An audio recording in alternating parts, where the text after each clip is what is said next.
Good morning. Okay, so moving on to Michael Levin. Michael Levin is the Vannevar Bush Professor at the Biology Department at Tufts University and also the Director at the Allen Discovery Center at Tufts. And today he's going to be asking the question, can organismal pattern homeostasis suppress cancer? Welcome, Michael. Thank you so much. And I want to thank the organizers for having me at this amazing symposium. This has been great. So if anybody wants to get in touch with me, there are the URLs. You can do that. And so what I'd like to do, first of all, is just to thank the people who did most of the work that I'll be talking about today, especially two of my PhD students, Brooke Charnett and Maria Levin. So the summary of today goes something like this.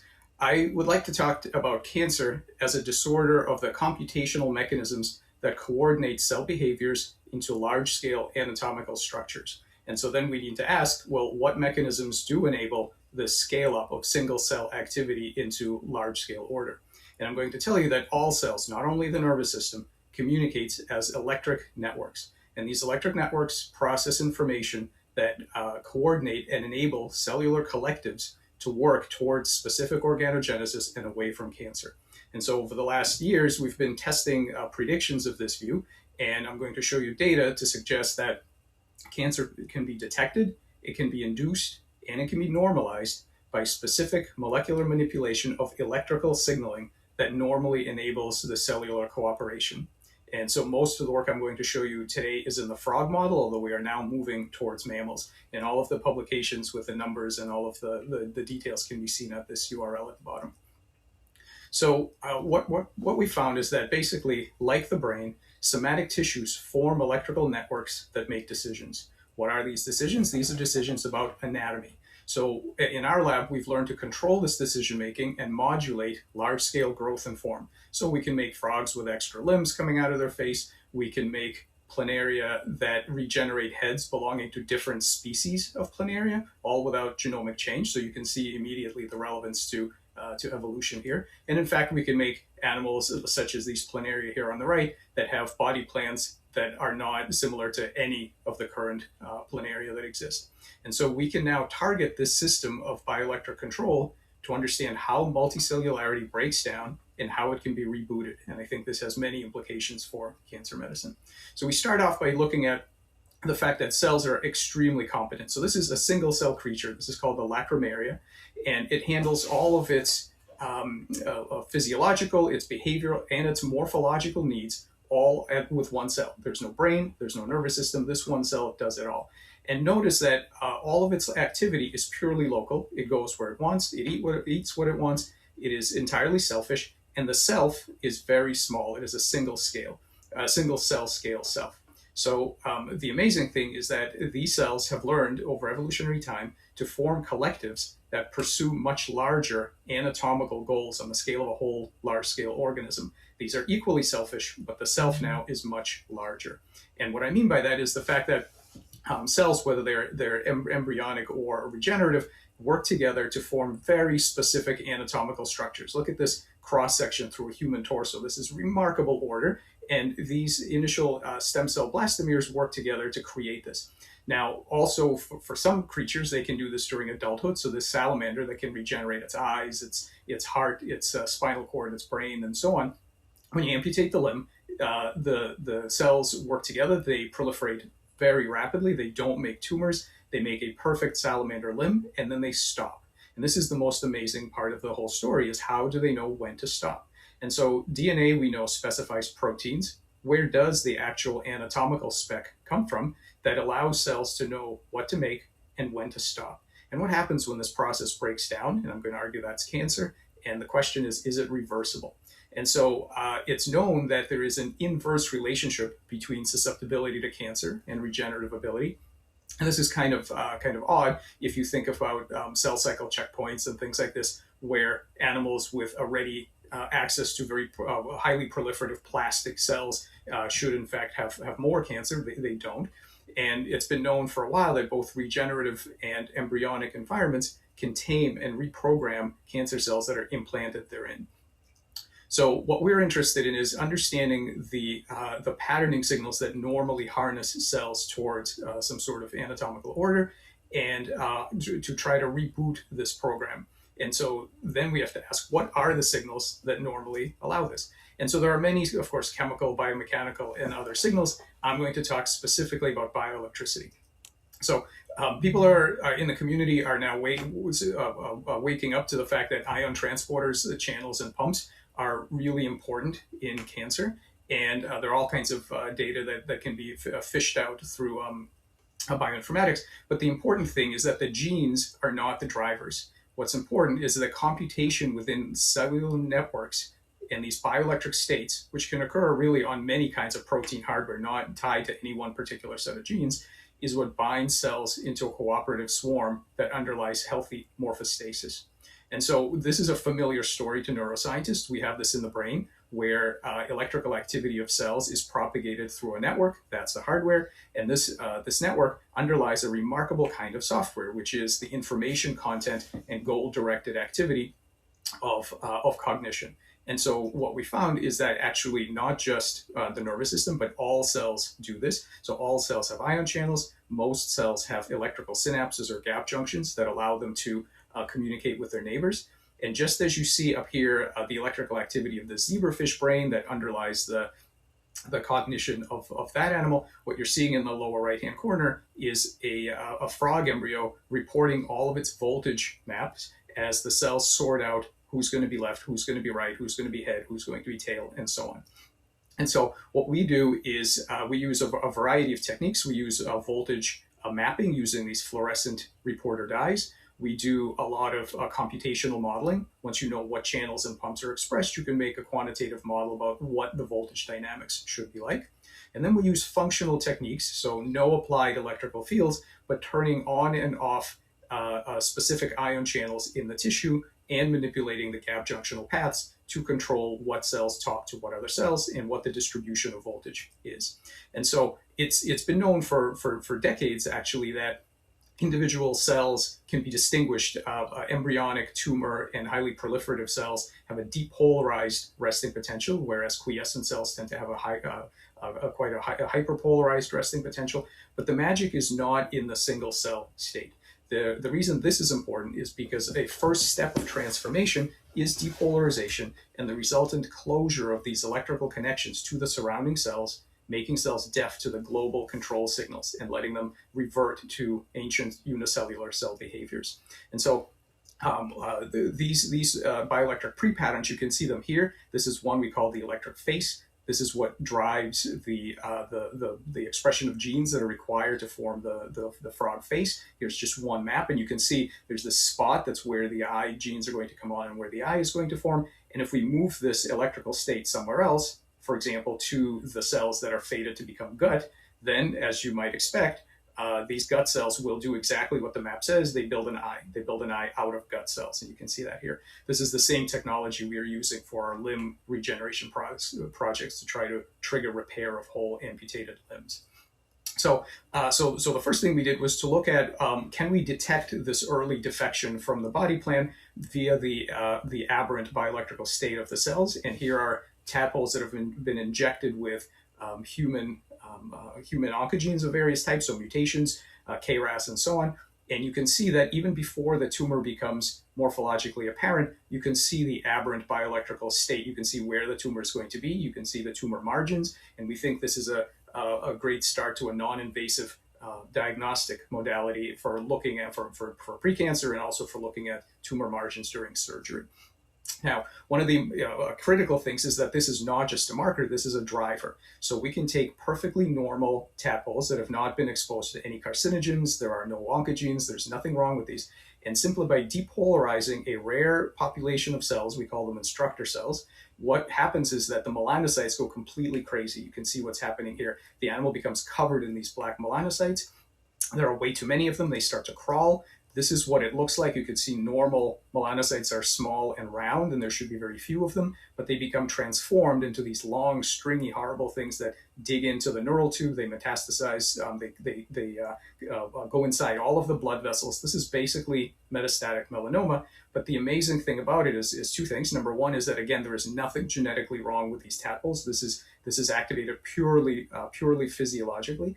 And the other thing is that this effect is not cell autonomous. Down here, you can see the blue cells are the ones that we depolarized here, but the ones that went crazy are these over here at a distance. So voltage change in the environment is a physiological switch toward metastatic behavior in the absence of genetic damage. And this works at a huge distance all the way across the animal, and it actually requires very few cells.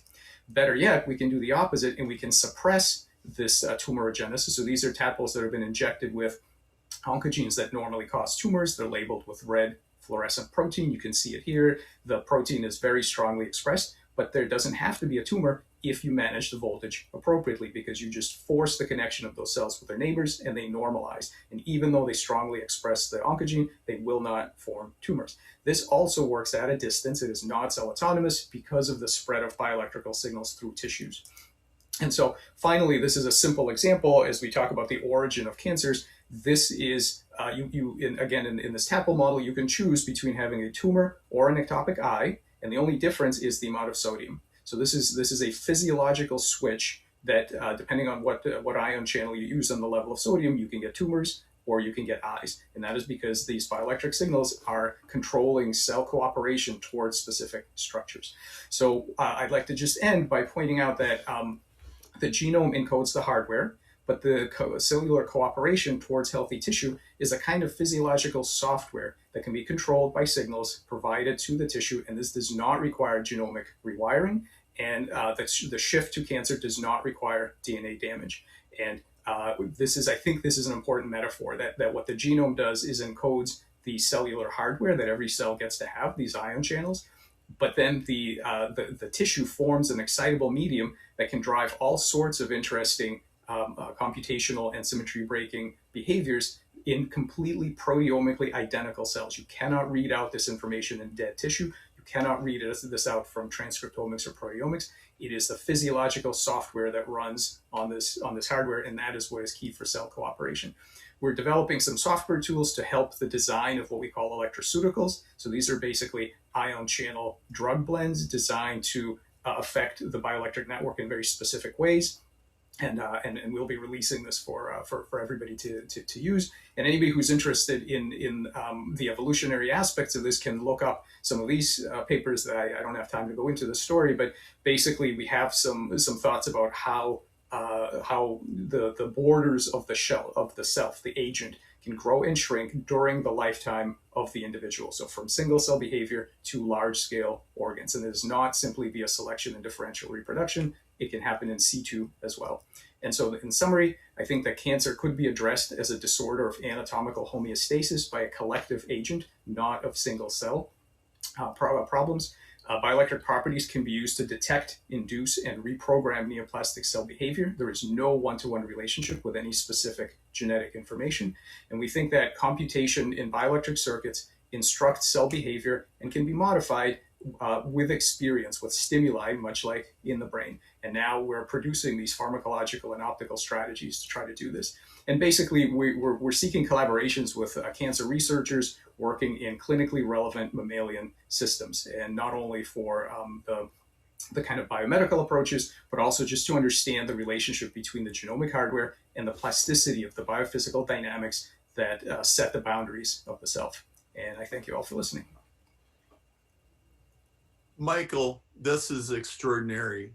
Boy, I hope everybody watches this one again. There was a lot there.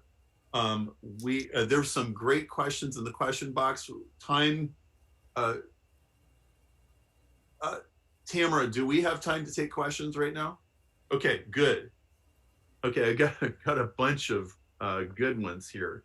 Right, so Dennis Noble says, depolarization as a metastatic trigger is amazing. Do we know which ion channels do this? So we know which ion channels do this in specific cases. However, the important thing is that it doesn't have to be any one specific channel. You can depolarize cells in a wide variety of ways, and this is why this phenomenon is not driven by specific genes. You cannot, people do try to associate changes in ion channel gene expression, and in some cases that can give important information. But almost any ion channel, if you pick the ones that are responsible for setting resting potential, you could achieve the same way. And we've done it with sodium, potassium, chloride, protons, even you name it. It doesn't matter. It's not the identity of the channel or even of the ion that causes this. Ann Barker, Michael, it's been a long time coming, but finally the electronic networks, bioelectricity may ultimately be the most important signaling mechanism. Has evolution reserved this mechanism for the information that drives the creation of selected functions or for highly complex functions?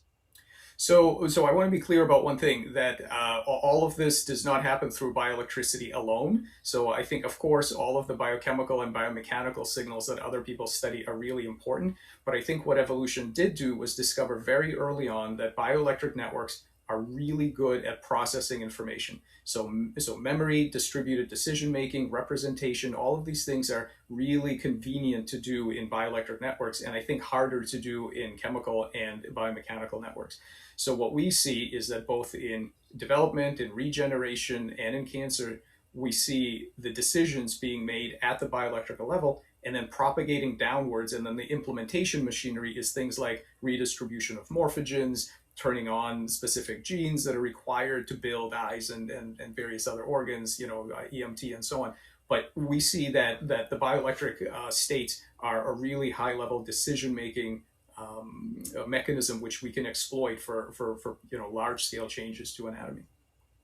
Dennis Noble says what Michael is saying is comparable to what we have found in heart pacemaking. Doesn't need genes once the protein complement has been made. Got a question from Christian Linhart. How does this finding relate to alternative medicine methods that work with complex electrical signals and electromagnetic waves and claim to be able to diagnose and heal cancer and other diseases in their pre-forms? I don't know. I think those have to be taken on a case by case basis. I'm not going to try to give a blanket sort of ruling on all of that, but I will say that this system is not specifically electromagnetic. Everything that I've told you today is DC static patterns of purely electrical potential. So things like external, ELF, electromagnetic exposure, all of that, those things do affect living systems, but probably not through this system. So these standing bioelectrical states are very difficult to manage magnetically. There are no, or in fact with electrodes. That's why we use optogenetics and molecular pharmacology. I think those things, I'm sure there's a lot of value to some of those things. They probably are not interfacing with this exact system, but who knows? I think that has to be taken on a case by case basis. Henry Hang asks, are you saying that the software functions as a choice from one of many coded phenotype potential? Are you saying that yeah, that's the question. That's exactly right. So I didn't have time to go into this, but basically what we can do is the electric circuits that guide morphogenesis have a number of stable attractors if you map the state space. These attractors correspond to large scale anatomical changes, like how many heads you're going to have, what do your eyes look like, things like this. We are able to move that system into different attractors, which literally means from the same set of genetically wild type cells with no genomic editing, we can cause those same cells to make very different body plans. And in fact, we have a whole set of a series of work on basically synthetic organisms, where we can take completely normal cells and get them to build something that looks absolutely nothing like what the standard animal looks like. And again, there's nothing genetically different about them. So yes, cells can build many, many different things. This has been fabulous. Thank you, Michael. I applaud you. Tamara is going to dismiss everyone for the break.